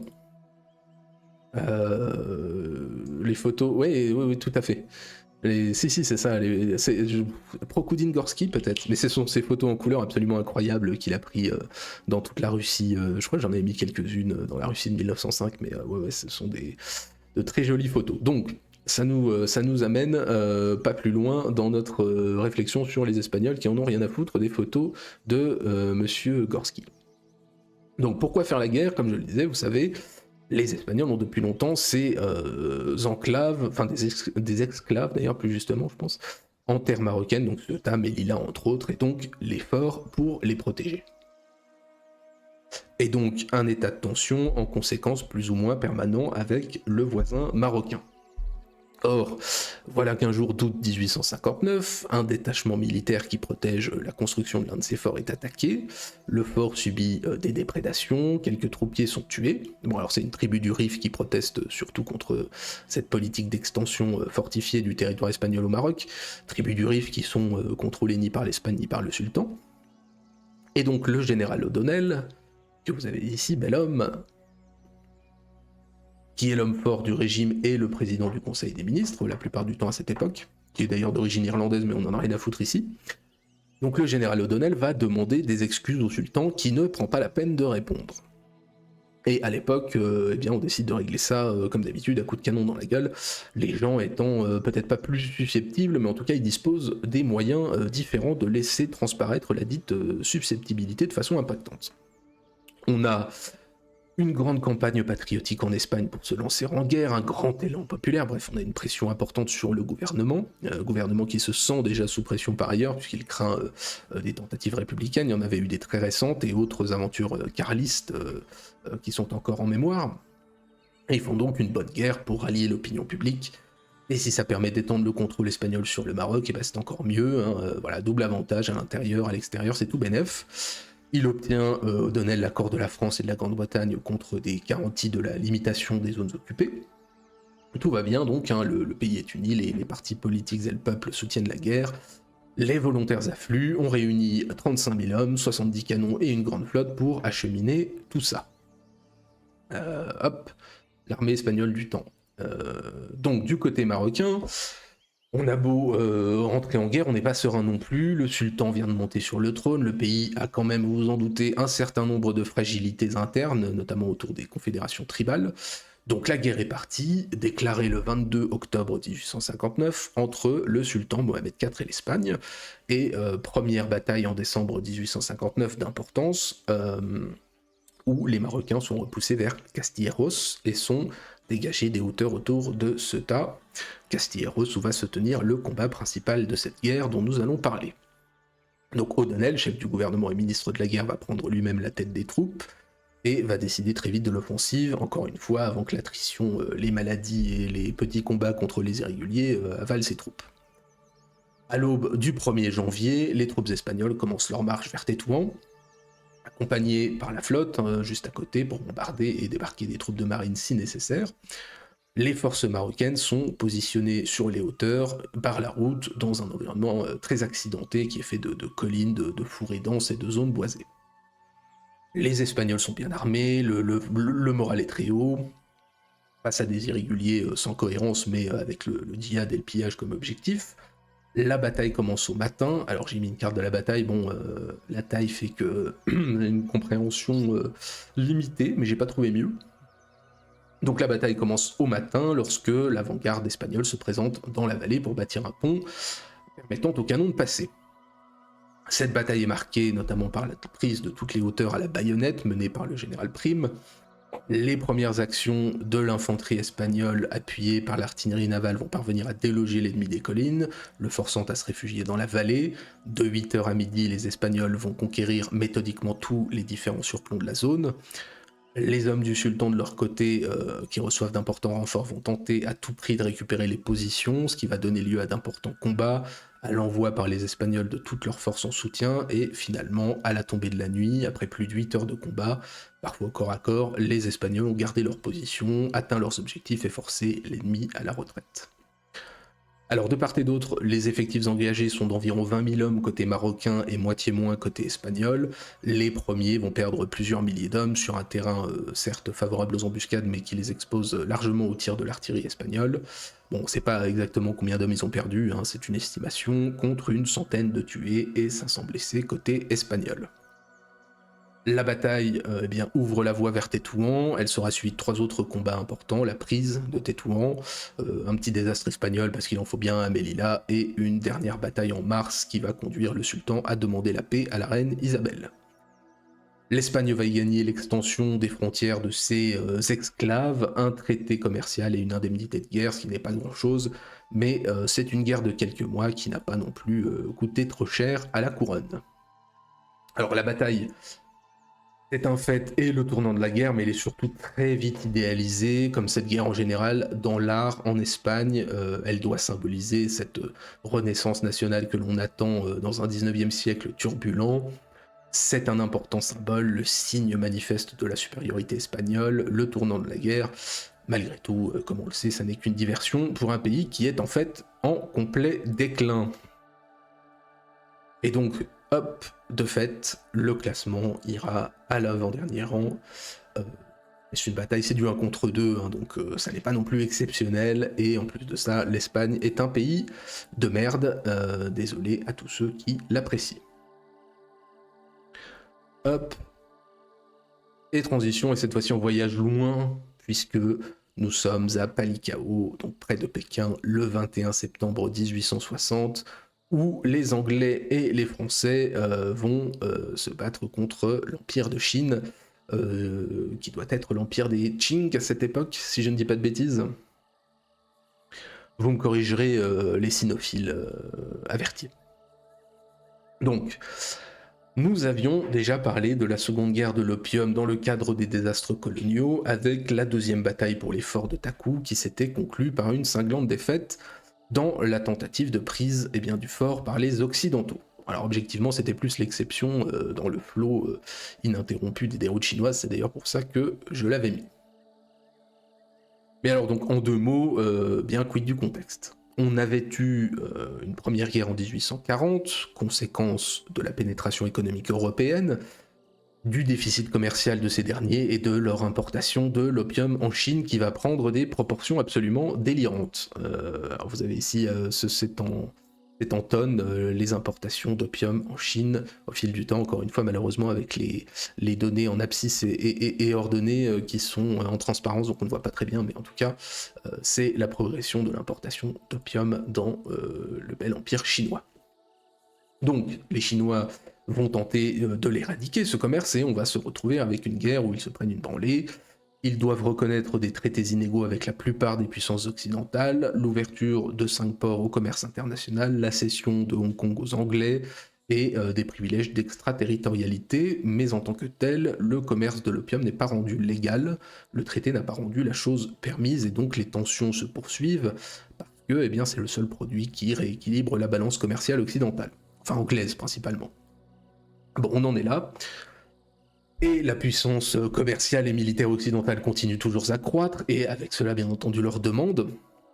Et suite à l'arraisonnement d'un navire anglais, la Seconde Guerre se déclenche en 1856. Les Français vont rejoindre la danse en invoquant l'exécution d'un missionnaire. Ça leur permet surtout de se joindre à la guerre, de contrebalancer la puissance anglaise en Asie. On va avoir la prise de Canton et se clôture la première phase avec le traité de Tianjin, qui est censé ouvrir de nouveaux ports et délégations diplomatiques, entre autres droits commerciaux. Ça aurait pu s'arrêter là, mais l'empereur refuse de ratifier le traité et la guerre reprend de plus belle.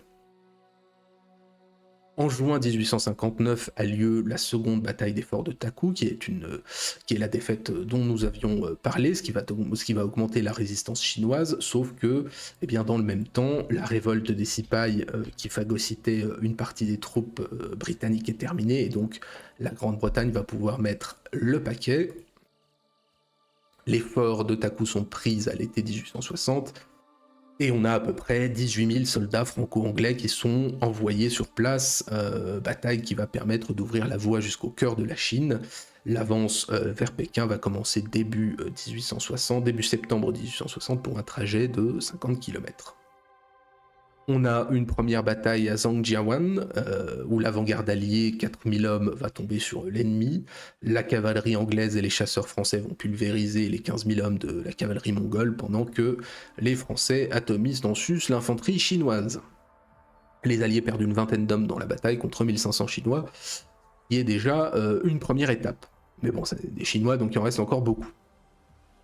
Entre-temps, après la prise de Tianjin, on a eu un certain nombre d'officiers britanniques et français qui avaient été arrêtés en tant que négociateurs de paix. Pas mal d'entre eux vont être torturés ou exécutés, ce qui va jouer un rôle dans la suite des événements, on y viendra.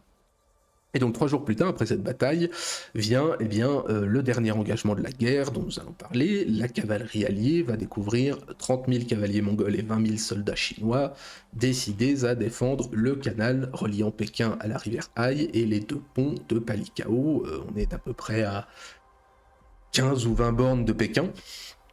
Et donc ça va être la lutte finale qui s'engage. Alors je suis désolé, la carte est coupée, c'est pas terrible, mais tant pis. Alors les Franco-Britanniques ont bien sûr moins d'hommes, mais ils ont une infanterie incomparable avec leurs adversaires, ils ont une artillerie plus puissante, ils ont une cavalerie bien plus apte aux tactiques de feu. L'armement offre un avantage qui va résulter en une branlée majeure, couplée aussi bien entendu aux tactiques d'assaut agressif français. En face, on l'a dit, l'équipement est dépassé, le moral est bas, à force de prendre que des branlées fatalement, mais ils ont une position stratégique et sont bien abrités par des levées de terres et des barricades. Les Franco-Britanniques, alors encore une fois on le voit médiocrement sur la carte, mais vont se positionner pour contourner les défenses, mais bien entendu la prise du pont reste nécessaire. L'artillerie française va donc un petit peu assouplir la défense de nos amis chinois, et ce sont les zouaves français qui vont prendre d'assaut le pont à la baïonnette en submergeant les positions de nos amis chinois. Et dans le même temps, les Britanniques vont mener la manœuvre de flanc, cavalerie et infanterie sur le flanc, et donc prise en tenaille, le front chinois va se désagréger et le repli va se transformer en déroute. Et au soir, les troupes franco-anglaises campent à une quinzaine de kilomètres de Pékin. Alors, nos amis Chinois ont perdu plus de 1500 hommes, plusieurs dizaines de pièces d'artillerie. En face, les troupes franco-anglaises comptent seulement 5 tués et 47 blessés. Il est probable en plus que les pertes du côté chinois aient été largement sous-estimées, notamment chez les blessés et prisonniers. On n'a pas fait de comptage, mais bon, peu importe. La puissance de feu et d'artillerie des Alliés a complètement balayé les Chinois. Puissance de feu, élan, beaucoup d'autres choses, flexibilité tactique, ce que vous voulez. On arrive vers Pékin, l'empereur a fui. On se pointe au palais d'été que l'on va piller, qu'on va incendier, même par la suite, en représailles des sévices et exécutions dont j'avais parlé, infligés aux officiers prisonniers qui avaient été envoyés pour conclure la trêve avant la bataille de Palikao. Hop, le magnifique palais d'été, un petit peu moins beau. Enfin, les Britanniques d'ailleurs vont l'incendier, puisque les Français participent pas. Mais bon, voilà, ça sert de mesure de rétorsion, et puis ça sert aussi de moyen de pression pour accélérer les tractations diplomatiques. Donc finalement, Pékin est occupé avec des pertes négligeables, et l'on implore la paix côté chinois pour éviter un effondrement total de l'Empire. La convention de Pékin sera signée par la suite, alors un traité totalement asymétrique avec légalisation du commerce de l'opium, cession de terrain, liberté de navigation, enfin bref, c'est une énorme branlée décisive qui permet de marcher sur Pékin et qui soumet l'Empire, une humiliation qui va marquer le déclin de la dynastie Qing, dégradant encore sa situation globale, alors qu'en plus on est en pleine révolte des Taiping, et peu importe le pourquoi du comment, c'est une branlée totale. Alors, hop, on change et on se remet. Alors pourtant, malgré cette branlée, je ne la mets qu'au second rang, parce que, eh bien, on est quand même, on va dire, on a quand même 15 000 soldats alliés contre 30, 40 ou 50 000, peu importe, mais vu la disparité technologique, la victoire était sûrement acquise dans le sens où c'est exponentiel en fait. Plus il y a d'Européens, plus la puissance de feu est dévastatrice. Et pareil pour ses effets, ça met pas non plus à bas l'Empire, mais c'est quand même très solide. Donc voilà, second rang parce qu'on est sur un engagement qui, comment dirais-je, a des troupes d'une telle importance que, effectivement, arrivé à un certain point, vous êtes sûr de faire rompre l'ennemi. Ça aurait été différent, effectivement, si les troupes alliées avaient compté 2, voire 3 fois main d'homme. Là, en l'occurrence, à quasiment 15 000, il était à peu près certain que nos amis chinois étaient destinés à se faire démonter. Bien, eh bien on continue le voyage. 8e bataille. Hop, on rechange de continent, puisque nous sommes à Waterberg, montagne du centre-nord de la Namibie, comme vous le voyez, le 11 août 1904, et que nous allons voir les Allemands opposés aux Herero. Donc voilà, on est en Afrique. Passons à nouveau le paludisme, les porteurs, les gris-gris et des milliers de mecs avec des saguets qui dansent en chantant sous les incantations d'un sorcier qui leur promet que les balles ne les atteindront pas. Alors que si, et puis bien. Donc commençons par resituer, comme d'habitude, le cadre de notre propos. Alors nous sommes en Namibie, le sud-ouest africain allemand à l'époque, territoire allemand énorme, le seul d'ailleurs où ils se sont établis en nombre. Ça passera à l'Afrique du Sud après 1918, mais ça on s'en fout. Donc c'est un territoire à la base pas très peuplé, avec des tonnes d'ethnies. Les deux principales sont les Herero et les Nama. En 1900, on a 3500 Européens et 250 000 autochtones sur le territoire. Ah, ils ont trouvé des types à combattre dans un trou pareil, oui, je te confirme. Et c'est d'ailleurs très connu pour ses conséquences, on va y venir juste après. Les Allemands trouvent toujours des gens à combattre. Donc pourquoi ce territoire ?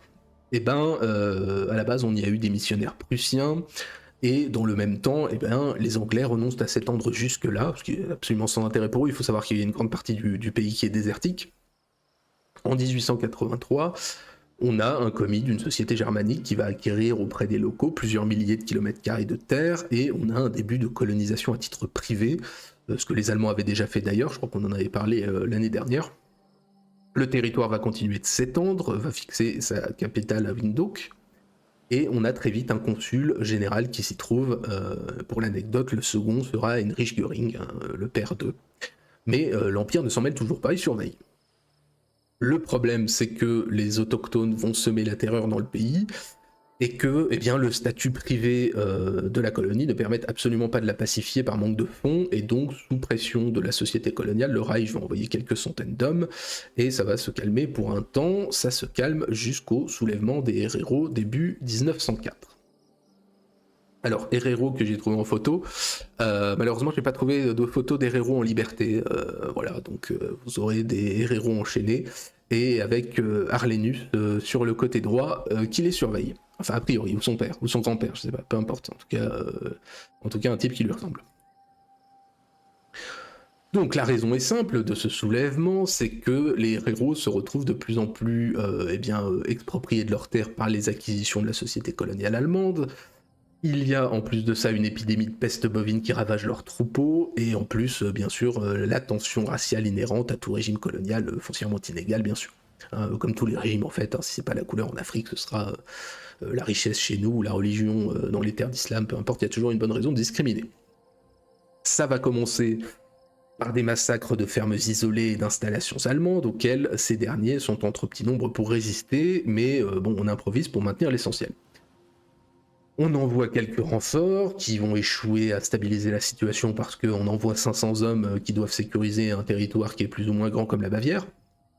On a quelques petites défaites, des victoires, peu importe, mais on finit surtout par envoyer le général von Trotta comme commandant en chef, avec comme objectif d'anéantir les rebelles, avec des troupes importantes, et on parvient à mobiliser en plus des alliés locaux, puisque le coin est un bordel délirant de métissage. Vous avez des communautés très intéressantes de semi-bourgs, semi-africains aux yeux bleus, enfin c'est assez rigolo. Tout ça face à moins de 10 000 guerriers Herero. On est d'accord, hein, c'est complètement Arlenus. Hein. Je suis désolé, mais si, tout à fait. Il va y avoir. Alors, génocide, on va revenir sur le terme. Vous voyez ici des magnifiques Schutztruppen en plein sud-ouest africain allemand dans des baraquements en tôle. J'ose pas imaginer combien il devait faire là-dedans. Et donc, c'est la bataille de Waterberg qui sera le point de bascule de la politique allemande et de ses conséquences. Et donc, alors, quelle est cette bataille ? Eh bien, cette bataille, c'est la tentative d'annihilation des Herero dans un combat décisif par von Trotta. Ces derniers sont réfugiés sur le plateau du Waterberg afin d'éviter qu'ils ne s'échappent. Alors, je vous mets là, le plan de la bataille. Afin d'éviter qu'ils ne s'échappent, von Trotta va planifier une attaque concentrique, ce qui va prendre pas mal de temps. Les Herero sont 60 000 sur le plateau, dont 10% de guerriers, à peu près 6 000 guerriers, contre 1300 Allemands, 700 alliés et surtout 36 canons et 14 mitrailleuses. Alors pourquoi est-ce que les Herero sont restés là et ne se sont pas dispersés et ont fui ?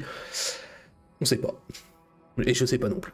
Donc, comme vous le voyez, on va mener une attaque pour bloquer tout échappatoire, et malheureusement, on ne sait pas si c'est la faiblesse numérique des forces allemandes au sud qui était une invitation à s'échapper vers le désert, ou bien si les forces ont été dégarnies de ce côté-là parce que la percée était plutôt anticipée vers l'ouest. Mais ça va avoir des conséquences fâcheuses. La bataille débute le matin du 11 août 1904, on va avoir un certain nombre d'erreurs du commandement allemand, puisque c'est un terrain qui est très mal maîtrisé, on n'a pas de carte. Les combats vont se dérouler en fait principalement au sud, on a notamment un détachement allemand qui se retrouve encerclé et qui va perdre 45 tués et blessés. Et en raison des bombardements, du terrain ouvert par les manœuvres allemandes, alors volontaires ou pas, les Herero vont fuir vers le Veld désertique d'Omaeke, le Kalahari, quoi, pour faire simple, et profiter bien de cet échappatoire pour s'en aller, puisque les troupes allemandes ont été mal positionnées. Donc fuite anarchique où les Herero vont laisser la plupart de leur ravitaillement, leurs bêtes tout simplement, et les hommes de Trotta comptent 26 morts et 60 blessés, les Herero beaucoup, mais bien sûr il n'y aura absolument aucun comptage, mais la victoire n'est pas totale du fait du terrain difficile et de l'absence de communication. Or, les Allemands ne pouvant pas poursuivre les Herero dans le désert, von Trotta va proclamer un ordre d'extermination de tout Herero trouvé en territoire allemand, et la plupart d'entre eux vont mourir en pleine saison sèche dans le désert. On en a quelques milliers qui s'échappent, et on a plusieurs dizaines de milliers d'entre eux qui vont mourir. Voilà. Alors, faut pas que je la laisse trop longtemps parce que, voilà, désolé, parce que sinon, comme mamie sur la photo, elle avait les seins à l'air, je vais me faire encore sanctionner d'un ban de 24 heures là. Donc, c'est après cette bataille que l'on parle de génocide des Herero et des Nama, puisque ces derniers vont se révolter aussi à partir d'octobre 1904, mais je les aborde pas, c'est une autre histoire. Dans le cas des Herero, Trotta va simplement boucler le désert et boucler les points d'eau. Alors effectivement, ils meurent en masse, puisqu'ils vont tenter cette longue traversée. Alors la volonté d'extermination est réelle, on fusille effectivement tous les héros qu'on trouve, on traque les fuyards, et il faudra un ordre express du Kaiser, du fait notamment de l'indignation populaire et religieuse en Allemagne, pour que ça cesse, et pour qu'on les interne dans des camps de concentration à la façon des bourgs. Alors Trotta va être remplacé par un gouverneur civil. Il va changer l'optique de la colonie, surtout que la guerre avait coûté 7 fois le budget annuel de la colonie en question. Quant à dire eh bien que c'est un génocide, ça a été reconnu comme tel, dont acte. Voilà, mais disons que c'est une extermination d'opportunité sans aucun doute. Alors c'est d'ailleurs un bon témoignage de l'esprit européen. Vous trouvez aujourd'hui un mémorial Herero à Brême, vous trouvez une plaque en hommage à eux à Waterberg, vous vous trouvez avec des articles pour nous dire que le soulèvement local a été motivé par un massacre colonial alors que le dit massacre a eu lieu 3 ans après le début du soulèvement, et bien sûr vous n'avez donc une plaque en l'honneur des Allemands morts là-bas dans leur propre pays. Alors, au moins ils ont encore, comme vous le voyez sur l'image, leur cimetière en Namibie. Alors bon, moi je suis pas allemand, et je suis pas forcément pour qu'on porte au pinacle des massacres d'indigènes en slip. Par contre, voilà, à chacun son histoire, il est bien de faire une histoire critique. Bon, il n'y a qu'en Europe qu'on fait ça déjà, mais c'est très bien. Par contre, voilà, mettre l'histoire des autres au-dessus de la sienne, j'en suis pas sûr, et surtout, je pense qu'on peut respecter la mémoire de gens qui ont peut-être mal fait selon la vision de 2026, mais qui, dans leur tête et en leur temps, avaient sans doute l'intime sentiment de lutter pour la grandeur de leur patrie, et qui ont assuré une partie du patrimoine de leurs descendants. Voilà. Mais c'est très difficile de faire les deux de manière pondérée. On dirait qu'on est obligé de porter au pinacle des ennemis vaincus, ou de l'autre côté se réjouir d'avoir exterminé des clodos par dizaines de milliers. Voilà, ce serait bien de privilégier une stabilité, une linéarité mémorielle, parce que faut pas oublier que les idées changent, et demain il faudra encore emporter un autre au pinacle, et dégrader un tel, ça n'a pas de sens. Bon, peu importe. Hop, j'enlève ça. Hop, c'est bien, c'est mamie seins nus, elle m'a pas fait sauter. Je pense qu'elle était tellement maigre qu'ils ont dû croire sur Twitch que c'était un torse d'homme. Alors, toujours est-il que c'est une bataille qui va aller, hop là, en plein milieu.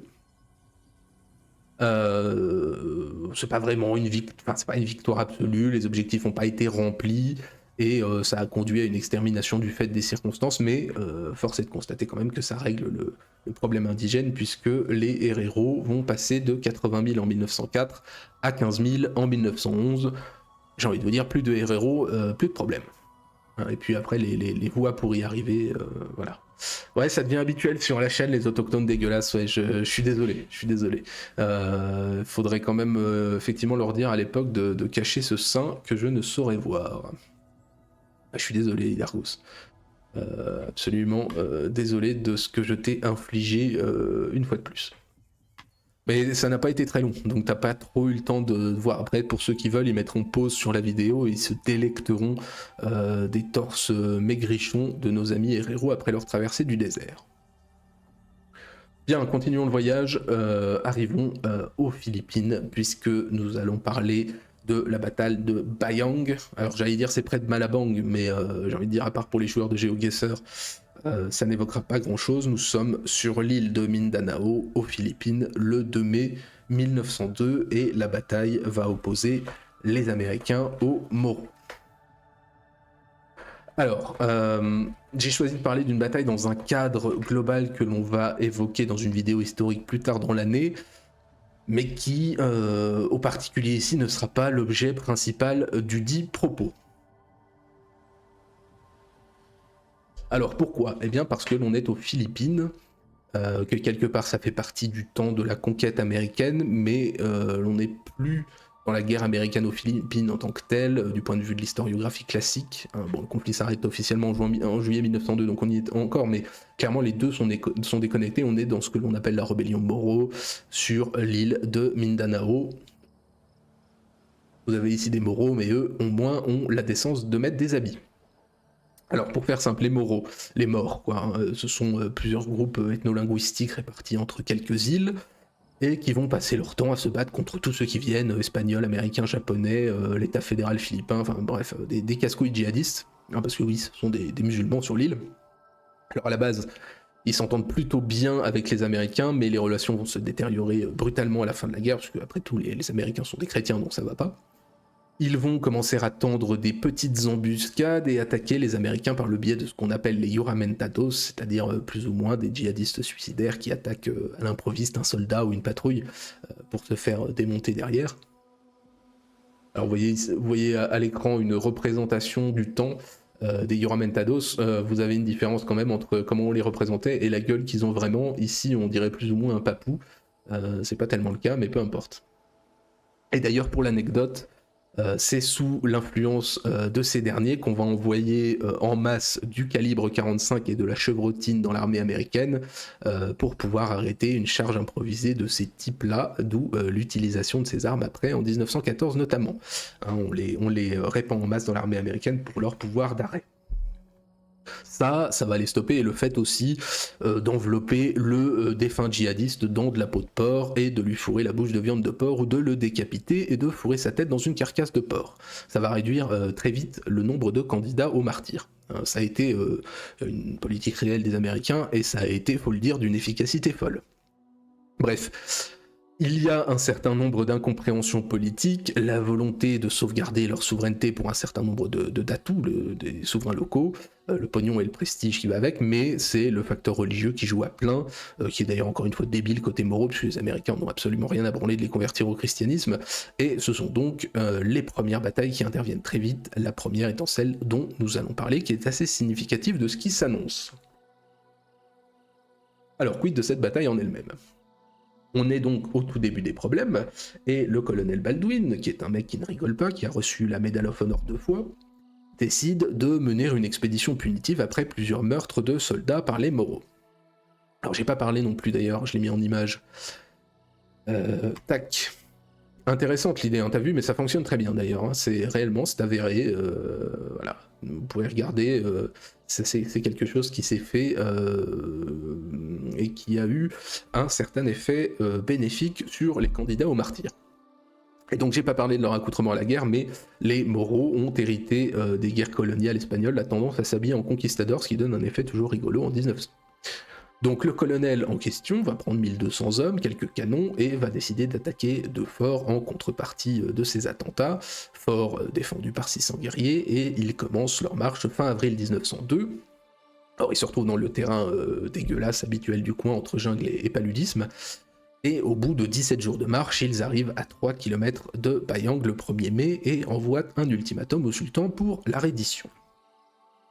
Alors il y a deux forts à prendre, que je vous ai mis, hop là, voilà, là on les voit, ils sont formidables, hein, le Binadian et Pandatapan, c'est toujours des noms à la con.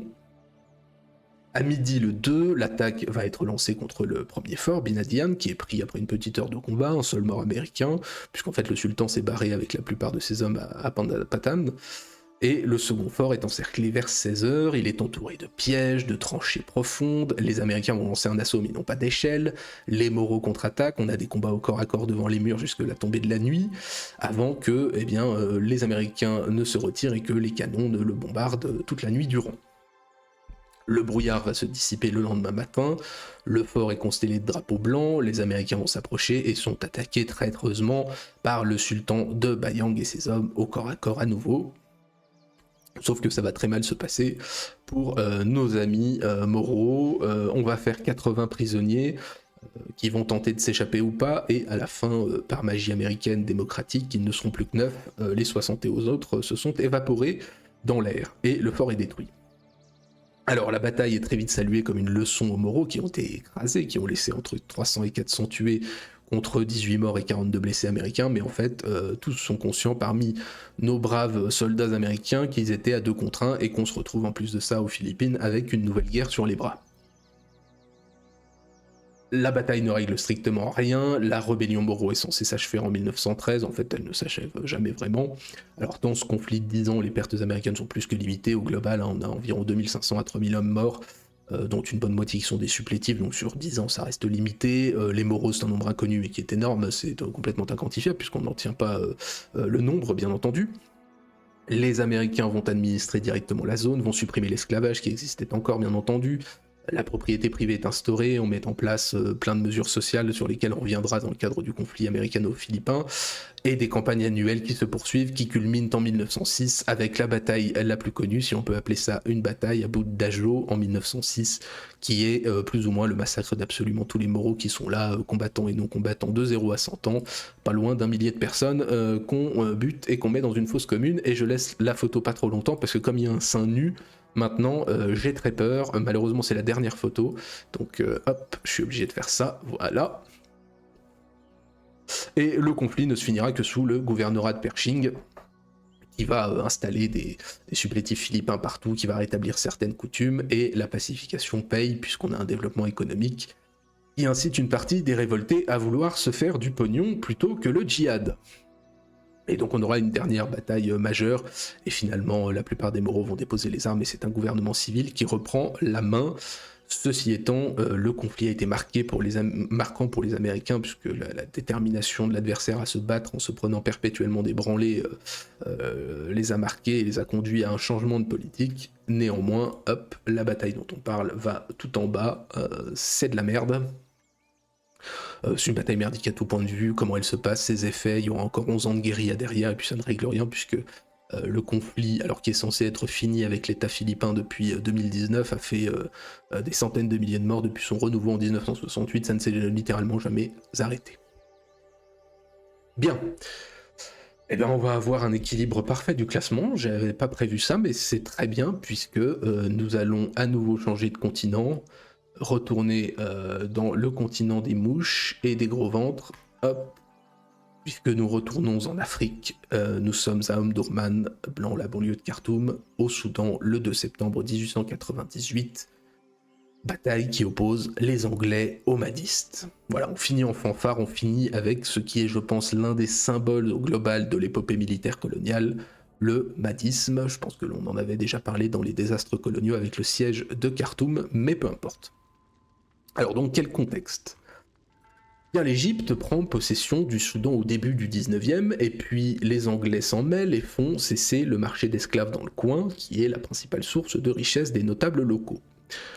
Le climat est donc délétère, et on a un mystique religieux, Muhammad Ahmad, qui se proclame le Mahdi, l'envoyé d'Allah, entre nationalisme local et djihadisme total. Et donc on se retrouve avec tous les esclavagistes et les arabes ethniques du coin qui se réunissent sous sa bannière. Alors un état de zinzin, puisque même les musulmans qui y vont trouvent que c'est un pays qui sent la mort au sens strict, et donc dans ce cadre c'est parti pour l'insurrection, d'abord contre les Égyptiens qui vont mettre branlée sur branlée. Ensuite, en 1884, c'est la prise de Khartoum dont j'ai déjà parlé, la mort de Gordon Pacha, et très clairement, malheureusement pour eux, l'idéal mahdiste de pureté se noie, comme tous les djihadismes, dans la prédation pure, le pognon, le sexe et la luxure. Heureusement pour lui, le Mahdi meurt en 1885, donc il ne verra pas tout ça. On va avoir des années de crise de succession, mais il n'empêche que pendant plusieurs années, une décennie, les mahdistes foutent le bordel contre tout le monde, que ce soit italien, éthiopien, voire belge, à la limite du Congo. Et petit à petit, tout de même, ils vont se faire repousser sur tous les fronts. En 1892, Kitchener, qui est devenu le chef de l'armée égyptienne, va préparer la reconquête du Soudan, il va prendre son temps. L'Angleterre fournira des hommes et surtout le matériel, l'Égypte financera, on a 25 000 hommes, dont 8 000 britanniques, avec une flotte, de l'artillerie, tout ce que vous voulez, qui va se lancer en mars 1896. D'ailleurs, c'est rigolo parce que ils vont construire des milliers de kilomètres de voies de chemin de fer au Soudan avec un écartement improvisé qui n'est pas du tout standard. Et bien, figurez-vous que 130 ans plus tard, ça n'a jamais été changé dans le pays. Et accessoirement, le Soudan avait, grâce à ça, le plus grand réseau d'Afrique ferré à son indépendance, qui depuis, bien entendu, s'est complètement pété la gueule. Et donc voilà, ils avancent sans trop de peine, il n'y a pas grand-chose à raconter là-dessus, et ils arrivent à Omdurman, où le calife va mener son dernier combat. Et donc le 1er septembre 1898 sont repérées les troupes mahdistes. Donc Kitchener va positionner ses troupes en arc de cercle près des rives du Nil, avec ses canonnières en appui, des unités de cavalerie sur les ailes, et en face on a environ 50 000 derviches qui sont prêtes à se lancer, plus ou moins cachés de la vue des Égyptiens. Bon, un contre deux, on a vu pire en contexte colonial, surtout que les Anglo-Égyptiens sont très bien armés. Alors en face, les types se battent plus ou moins comme au Moyen-Âge, se coucher ou s'abriter étant déshonorant. Ils vont comprendre dans la plaine pourquoi ils auraient dû. En plus de ça, ils sont quand même en possession de pas mal d'armes à feu, récupérées dans leurs différentes victoires. Ils ont même 24 canons, plusieurs mitrailleuses, mais absolument sans aucune notion d'utilisation tactique. Donc la bataille débute à 6h du matin par une charge de 16 000 hommes sur l'extrême gauche contre les Britanniques. 52 canons à tir rapide vont infliger des pertes absolument terribles aux madistes avant même que les mitrailleuses Maxim prennent le relais. On a 4000 hommes qui tombent et pas un qui arrive à moins de 50 mètres des lignes britanniques. Donc pendant que l'infanterie anglo-égyptienne transforme nos chers amis madistes en hachis parmentier, la cavalerie et les chameaux au nord du dispositif à droite se trouvent mis en péril par un autre groupe de 15 000 madistes et les chameaux sont à 2 doigts de se faire attraper avant d'avoir pu regagner les lignes de défense. Mais les canonnières vont parvenir néanmoins à décimer les madistes montés avant qu'ils ne puissent pénétrer le flanc du dispositif et ne coupent la retraite des chameliers. Donc au centre, le massacre continue. Et à ce moment-là, Kitchener va lancer ce qui est la dernière charge de cavalerie opérationnelle britannique de l'histoire, 400 lanciers qui doivent nettoyer la plaine jusqu'à Omdurman et qui se retrouvent de façon imprévue aux prises avec 2500 fantassins et qui vont devoir mener un combat acharné pour les repousser, combat auquel participe le lieutenant Winston Churchill puisqu'il est parmi les lanciers qui vont perdre sur leurs 400 hommes 70 tués et blessés. Mais charge qui remplira quand même son objectif. Ceci étant, le calife des Mahdis dispose encore de 30 000 hommes et va ordonner une attaque par l'ouest. Les forces de Kitchener à ce moment-là sont en mouvement vers la ville. On a une arrière-garde de 3 000 hommes qui est laissée isolée. Vous avez ici la carte, vous avez ici MacDonald au centre du dispositif. Et donc, on a 15 000 hommes qui vont se diriger vers cette petite troupe derrière le sommet du Surgham, donc ils étaient cachés jusque-là, et si le dispositif britannique est à un moment en péril, qui est le seul moment légèrement tendu de la bataille en fait, eh bien ce dispositif va tenir et renforcé de troupes supplémentaires et de mitrailleuses, l'anéantissement va continuer. Les dernières forces mahdistes au nord vont se regrouper trop tard, ils vont attaquer après la première force pour se faire découper pareil, et donc à 11h30, après plus de 5 heures de combat, la bataille s'achève. Et ce n'est pas vraiment une bataille, c'est une boucherie, puisque les mahdistes vont laisser 25 000 tués et blessés et 5 000 prisonniers, contre 47 morts et 382 blessés chez les Britanniques. C'est une boucherie et une exécution des blessés qui s'ensuit, enfin disons qu'on va les laisser crever ou qu'on les termine. Bon, je ne vais pas vous mentir, j'ai pas un grand amour des mahdistes et bon, si je trouve que j'ai beaucoup trop de compassion parfois, là en l'occurrence, ma foi, bon débarras. Vous avez ici une très belle batterie de mitrailleuses anglaises à la bataille. Et donc à 16h, le calife quitte une ville que plus personne ne veut défendre avec 30 000 personnes et Kitchener y pénètre presque sans combat. Alors, il est possible, et même probable d'ailleurs, que l'État mahdiste était en cours d'effondrement sur lui-même. La bataille ne met pas fin à la guerre, elle va durer encore une année cette guerre jusqu'à une autre bataille qui va se terminer à peu près de la même façon. Mais très clairement, ça acte la reconquête du Soudan par les Anglo-Égyptiens. Kitchener d'ailleurs n'en profite pas puisqu'il est appelé pour nous poser ses couilles sur le nez à Fashoda. Alors on pourrait ne pas la mettre trop haut puisque c'est la rencontre de 50 000 mecs qui courent en claquette contre des mitrailleuses, mais bien entendu, hop, elle va aller tout en haut quand même, déjà parce que ça équilibre le classement, c'est très beau, et que ça ne va pas durer. Mais très clairement, la bataille devient légendaire au Royaume-Uni. Chansons, tableaux, tout ce que vous voulez, le rapport des pertes est tout simplement fou. Et d'un point de vue temporel, peut-être que c'est subjectif, je trouve que c'est un peu le pinacle total de la domination coloniale européenne en bataille ouverte, qui envoie absolument tout ce qu'elle a, et l'autre en face comprend qu'il y a un univers technologique d'écart entre les deux mondes, et qu'en fait, là, peut pas grand-chose quand tu sais pas lire et écrire et que t'as un QI de 44, et qu'en face de toi, t'as des Roukmout qui tirent 250 balles par minute, ça fait quand même une différence. Du coup, voilà, tout en haut, en plus, c'est le genre de choses dont on est censé avoir honte aujourd'hui, donc voilà, comme disait Churchill, à propos de la bataille, Churchill qui est un homme de bien, c'est le plus remarquable triomphe remporté par les armes de la science sur les barbares. À méditer, comme disait l'autre. Et bien voilà, Voilà, nous avons fait le tour de ces 10 premières batailles, 10 autres nous attendent, diverses et variées géographiquement et au niveau des belligérants impliqués. Donc encore beaucoup de plaisir dans 2 semaines. Oui, c'est ça, dans 2 semaines. Donc c'est terminé pour ce soir. Nous nous retrouvons vendredi pour la 3e session de notre partie dans le Saint-Empire romain germanique sur Europa Universalis 4. Dimanche, nous parlerons des jours maudits d'Ivan Bounin. Et mercredi prochain, nous aurons une réception, puisque le pauvre Alazar, à qui j'ai décalé plusieurs fois la chose, viendra nous parler de Kaiser Reich à nouveau. Encore une fois d'ailleurs, si vous êtes partant et si vous avez envie de parler d'un sujet, n'hésitez pas à vous inscrire pour les réceptions, puisqu'après le mois de mai, eh bien, mon programme est vide. Donc voilà, je compte sur vous.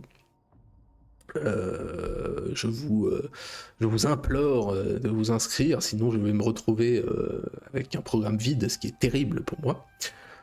Voilà, donc bien écoutez, c'en est fini. Je vous souhaite bien à tous une excellente suite de semaine. On se retrouve vendredi. D'ici là, portez-vous bien. Bonne soirée à tous et je vous dis à bientôt.